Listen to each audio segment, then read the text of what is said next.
For today's video is papakita ko kung paano mag hand feed ng day old conures. Ito. Meron tayo dito mga conures na kinuha na natin sa parents at galing sa mga incubator.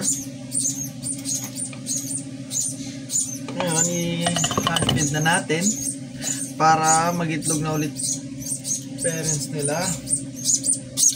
Ito ang mga nasa 2 to 4 days old na green chick conure. So parents nito is back to back dilute. Ayun, ganyan lang siya kaliit. Ganyan lang siya kaliit. Siyempre, ang step lang natin dyan, di naman siya to kasya sa itong tip ng syringe, hindi kasya sa big ng ibon. So ilalagay lang natin sa gilid, tsaka tayo magbigay ng konting food. Hirapan ako.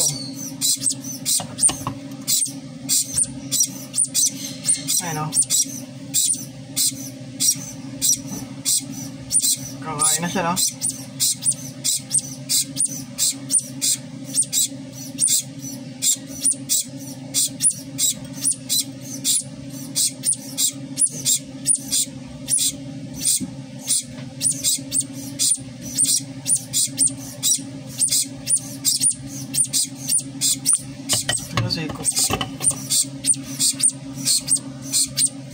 Nahirapan tayo maglagay dito sa lapag.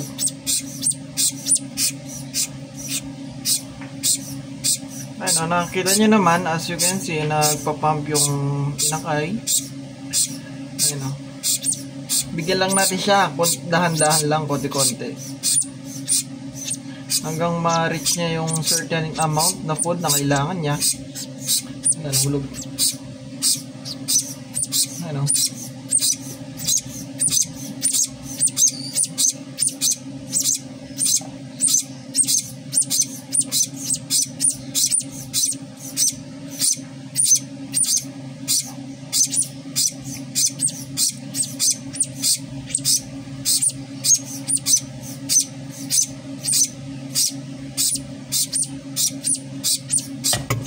Ano, konti lang naman ang kakainin ng ganitong edad. Ano, makikita nyo naman yan.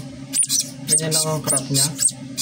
So, bali, after mga 3 hours na naman ulit, doon natin sila papakainin. Ito, ang kapatid niya, mas malaki to ng konti sa kanya. So, kaya same procedure pa rin naman.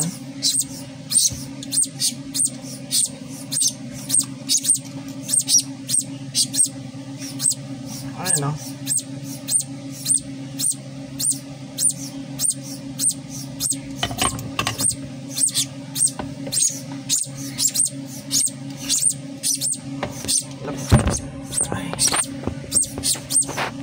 Napagulit natin. Ayun, napagulit natin.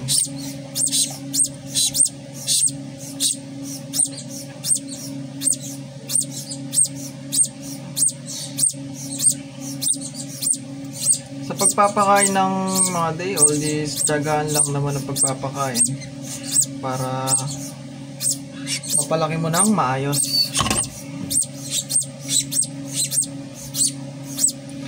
May kailangan na certain amount lang na kailangan nilang kainin. Hindi mo sila pwedeng i-overfeed kasi possible na mahirapan silang mag-digest.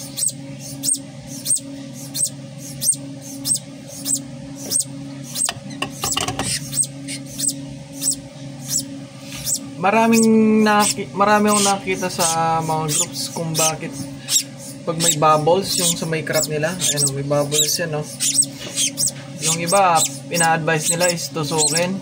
Hindi po tama yun ng ganong way. Ang tamang way lang po is iangat nyo lang ang ulo niya, tapos press nyo lang ng konti, lalabas na ang bubbles. Yun, no? Wala na siyang bubbles sa crop. And normal lang magka-bubbles yun kasi ano sila, nagpa-pump sila. So kasi yan, busog na tong anak ng back-to-back dilute. Ikuha muna tayo ng bagong inakay. Meron naman tayo dito, 3 pieces.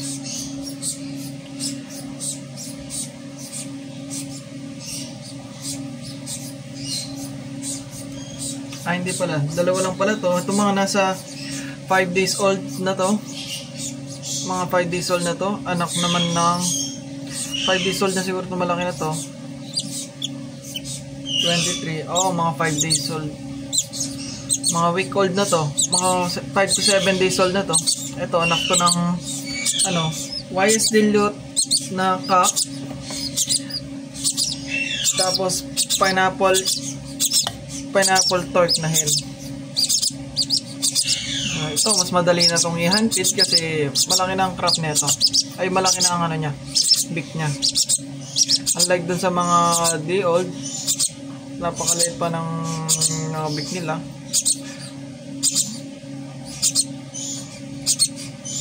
Ito, kasya na yung tip ng syringe sa kasya na yung tip ng syringe sa beak nila. Siyempre, just gaya ng mga nauna natin ibon, hindi natin sila pwedeng i-overfeed din. A certain amount lang. Yung nasa 3cc. Mga 3cc lang. Depende sa laki ng ibon mo. Ito mga 2 to 3cc lang to. Ito pagkain niya, hindi siya matigas. Hindi makakapan niyo siya. Hindi siya yung matigas na siya dahil puno na ng pagkain. Dapat siya, palambot pa siya. Sa pag-aalaga nito ng mga conures, dapat pag day old dapat may ilaw talaga sila nasa brooder. Kasi napakaselan po nito. Kailangan nila ng heat kasi di pa nila kaya mag-generate ng heat nila kasi maliit pa sila. Ito, ayun lang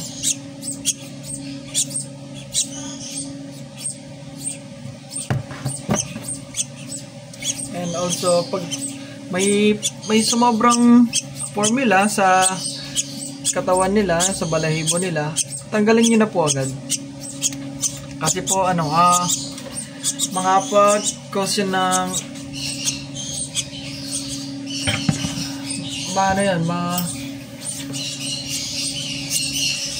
mapapanis ang bacteria po lalagap. Ito, may mas maliit ako dito. Ito na yung pinakamaliit ko. Mga sa 2 days old. Then po, 2 days old. Super liit niya, Muti ka pa mahulog. Ayan, 2 days old pa lang to.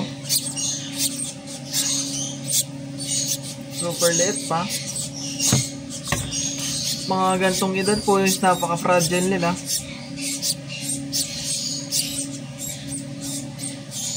So dapat maingat po tayo sa pag-hand feed na itong mga to.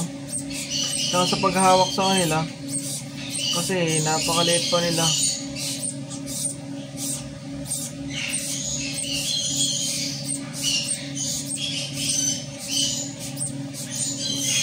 Hindi ko na maipakita kasi nandito sa baba. Maliit kasi siya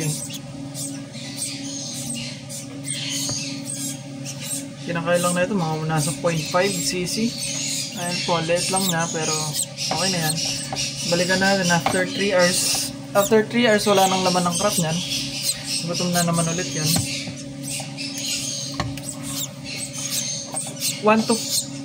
Mula day old hanggang day 5 ng inakay, mula pagkapisa from incubator, kung balang nyo mag-incubator, dapat mananatili ang temperature ng brooder nyo ng 37.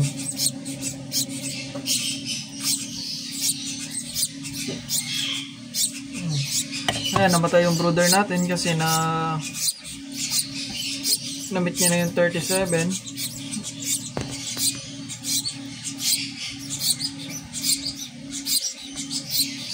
Yan, wala tayong ilaw.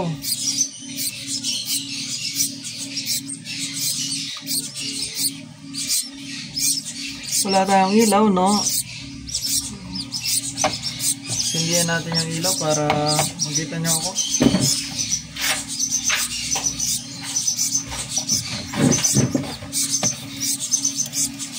Ayan, no? Sa mga newbie pala, ayan, kumakain siya.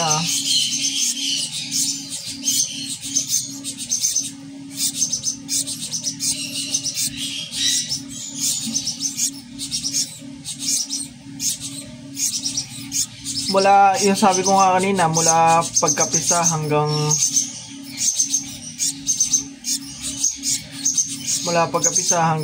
day 5 niya, dapat 37 ang ano niya, natin 37 or nasa 98 Fahrenheit po. Tapos magbabawas tayo, magiging 35 po hanggang maging 10 days old sila, 10 to 12 days old. Tapos magbabawas po tayo na magbabawas hanggang magkabalahibo na sila. Usually nagkakabalahibo na sila ng mga 10 days magi-start na yan. So magbabawas po tayo ng temperature kasi iinit na masyado. Kasi kaya may mga balahibo na sila. Ayun na. Mga gantong edad, kailangan na may tagalimlim talaga sila, which is yung brooder natin.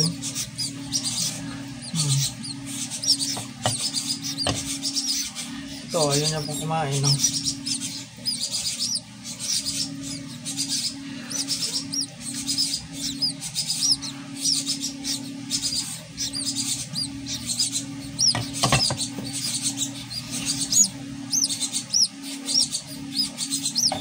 Tsaka, sa mga newbie pala dyan na gusto mag-alaga rin ng mga parrots, hindi ko marerecommend ang ganitong edad sa inyo kasi napaka mahirap paalagaan to, lalo na sa mga newbie, baka mamatay lang.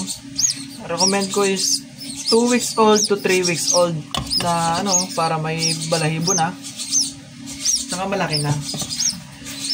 Yun talaga recommend na age ng pag-hand feed para matrain nyo ng husto. Kung fresh from nest box tapos mga malaki nyo na nakuha, yung mga halos pakompleto na ang balahibo, medyo mahirapan kayo kasi yung instinct nila medyo umiilap na sila. Ang instinct nila is magulang nila, nakikita na nila yung magulang nila.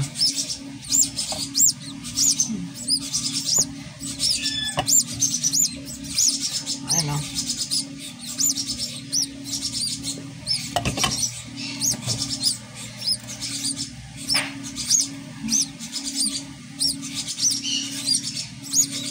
Gaya nito, may hangin siya. May hangin na yung butsi niya kasi kumain siya. Ililift ko lang yan, sabay anin ko na yung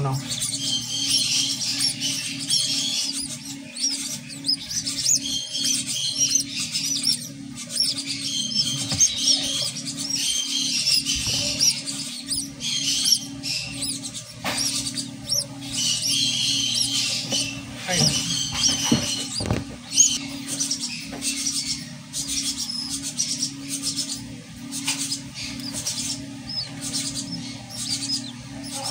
Ito, busog na. Yun